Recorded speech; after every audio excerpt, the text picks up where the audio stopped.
Hello there, guys. How are you?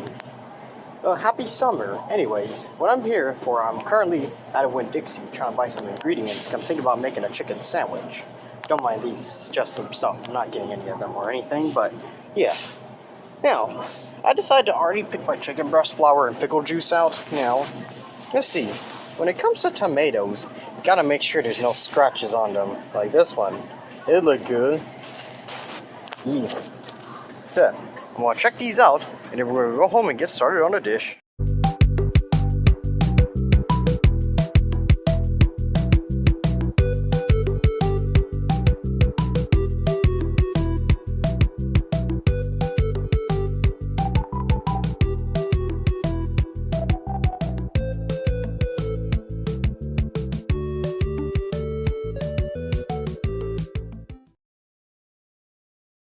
Yeah, I officially got my chicken breast and other stuff, but I'm gonna have to tidy up for a little bit before I can get started.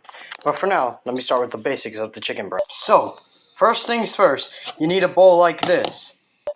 A little bit of whipped cream. I mean, unwhipped technically, but yeah. A little bit of milk. A little bit of milk. This is where we're gonna like baste the chicken in. It's very important we have this on. Pickle juice is next. That's enough. Just for this. That will do the trick. Now, we are going to add some salt and pepper. I should have gotten the big salt, but it doesn't matter. After that, mix. Switch that around and around so you can get it all in. Seasoning salt. Where's that at? A little dash of that in. Your yabba dabba dash. Now, whoops, sorry about that. After that, seasoning salt. Then you gotta add your chicken breast in. Now for this part, the chicken breast is supposed to be like battered in here. Not like batter or anything, but more like marinated. Cause I know they do this type of marinade at fast food restaurants when they're doing stuff like chicken sandwiches or chicken tenders. Now, bro, I didn't know pickle juice was pre-bought already. Regular bought or not bought, you're gonna sit this in the fridge for about an hour. Okay? About an hour for it to marinate. Usually some people say 2 hours, but I'm gonna do an hour, okay? Alright. Reminds you of the FNAF animatronic, okay? Now I'm gonna tidy up the kitchen. I'm gonna come back in an hour so I can make your stuff.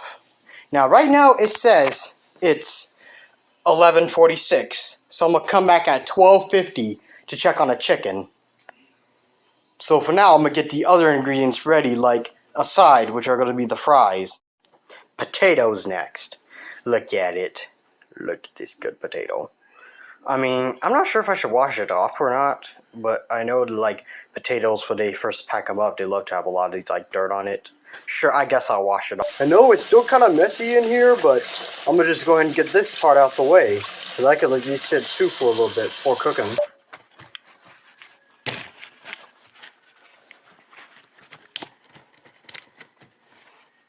Good. Now with your potato, cut these ends off. Like so. It looks like a loaf of bread for some reason. You could do your potatoes however way you like. You can grate them into small pieces. I'm gonna just cut them. I'll just cut them quarter size each time so I can like make them into like these fries or potato wedges. I know I've already cut them this way, but I gotta like flip them over and cut them another way, which is very difficult. Very difficult. Okay, so don't try to mess up. I recommend getting a potato grater, but unfortunately I can't find one, so I'm just gonna have to do it the hard way for now, okay? I know I'm turning the camera on and off, but I decided to put the fries into this consistency.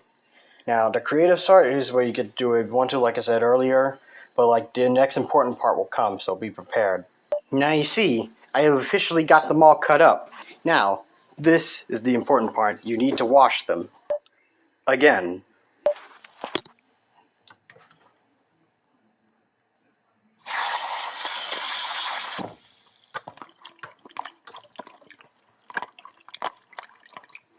Like this.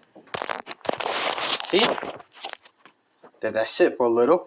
Okay, so the time for the stuff to rest has came to an end. So now, let's do the cooking part.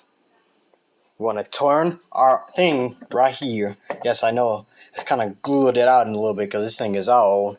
But then, you want to take your pure vegetable oil. You can use olive oil, but I wouldn't recommend it. I would recommend vegetable oil. And you pour it in. At least 2 cups of olive oil to be exact. Pretty short, but hey. I should probably add another cup because of how short this is. Forget the 2-cup thing. I'll say 3 cups instead. Also, you have to use a pot, not a frying pan. Now for here, we will cook our fries first because you got to cook your fries twice. So like, it says cook them for about 5 to 10 minutes first time, let them rest in the fridge for another 10 minutes, and then fry them again for another 5 to 10 minutes. It's a weird process. I'll walk you through it, no worries. So, while these fries are resting in the fridge, I guess I might try to cook this up. Maybe these might stay in a little longer because of that, but that's okay. Now, you pat your fries dry. Make sure to have them dry. I mean, I would usually use 4 paper towels and fold them into a certain way to get all the fries on here, just for the amount of fries I have, but it depends on the amount of fries you have. If you have a lot of fries, I recommend a regular towel. So yeah, you let those dry. Sit and dry. And so, because of that, once this gets hot enough, I could drop them in for about 5 to 10 minutes. Use a thermometer to record the temperature of this.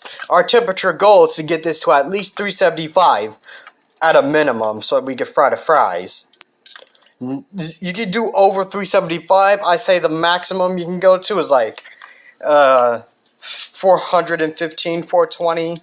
But yeah, once this gets to 375, I'll go ahead and drop my fries in for the first round. Now for you international watchers, a lot of y'all use Celsius. So while I'm using this for Fahrenheit, I'm gonna have to calculate it so I can get Celsius. Be right back.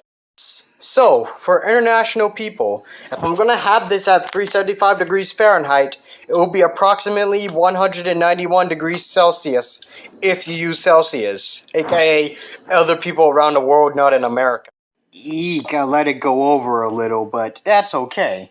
Anyways, time to drop the round 1 of our potatoes in. I'm going to drop them one by one, or I could just use that other scoop of thing right there to get it. I'm going to just go ahead and drop them. Now I just dropped them in and they're frying. You're going to let this happen for about 7 to 8 minutes. But since I had it a little higher, I might have to increase the time to 10 minutes.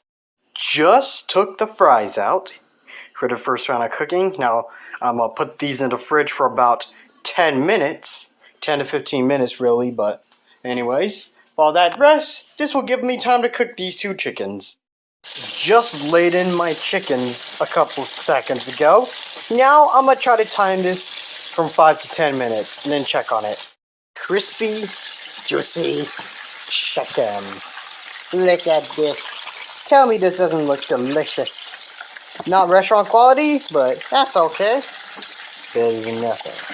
Tell me that this right here, you don't want to eat this right now. Tell me that, please. Chicken is done and out. Now, what's left is them fries. Smelly and delicious chicken right there. Now, I heard the secret of recooking fries after doing the first round of cooking is putting some flour in them. So I'm going to just lightly do it in and mix it up. Now that they're covered in flour, we can add them back in. Woohoo! Flour jump, huh?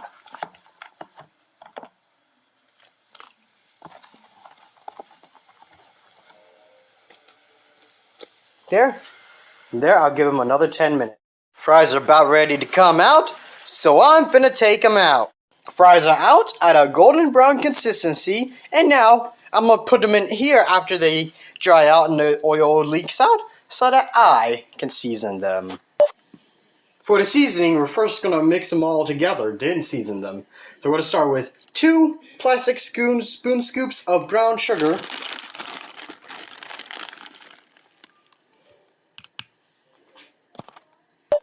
That seasoning salt.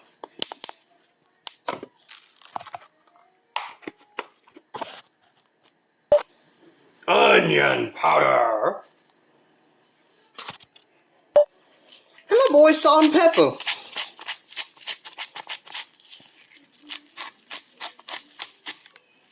You can do whatever seasoning you want to for this. Then you're gonna take them, mash them together. Mash them together.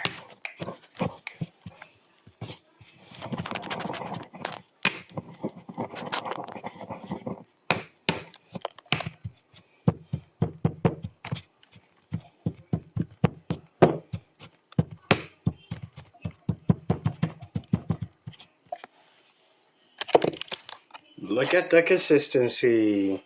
You see it clearly? Yeah. Look at it.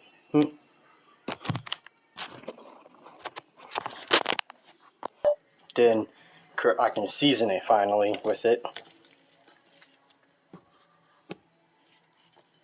And I'm going to toss it, which is also going to be another off-screen thing like I do for my cuttings. All mixed up. Now, we're going to assemble our sandwich. Put our produce, aka what's going inside the sandwich with the chicken, which is right here, would be some romaine lettuce and tomato. All cut up. Now it's time to wash them. Time to pat them dry.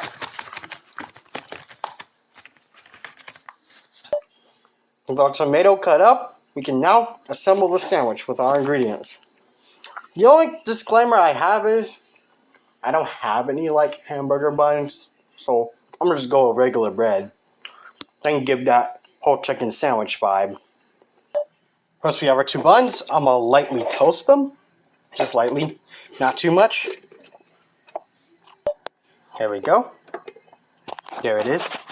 About to pop up in a few seconds, okay? Give it some time. Any day now. Supposed to have popped up by now. Come on.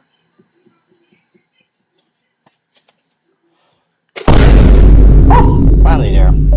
You got your ingredients set out finally. Now, first, grab your 2 lightly toasted buns that just came out a few seconds ago. Then, you want to follow that with mayo on both of them. Make sure to spread it. If you're not a mayo fan, if you're allergic to eggs, well, that sucks to be you. Oops, too much. Chicken breast. Well, technically it's actually a chicken thigh, but thigh or breast doesn't matter. For breast, you have to hammer it out in order to get it to this a consistency, you know. Now put our sliced up Romanian lettuce. Delicious.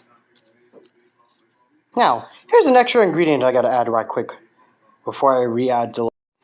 Now, remember when I made that Huey Magoo's post where I got a chicken sandwich from there? Well, I decided to keep a sauce pack of the Magoo's sauce. I thought it was pretty good despite it being a little peppery. I'm going to go remove this lettuce and add it on there, then add the lettuce back on. Magoo's sauce added on, now it's time to add some ketchup, because I just thought of that also. Didn't mention it, but it's okay. Your lettuce goes back on, tomatoes, and the top to assemble the chicken sandwich. Look at it. Pretty tasty, right? You add your brown sugar fries on, and that, my friends, is my lunch. Let's eat up while watching some Phineas and Ferb.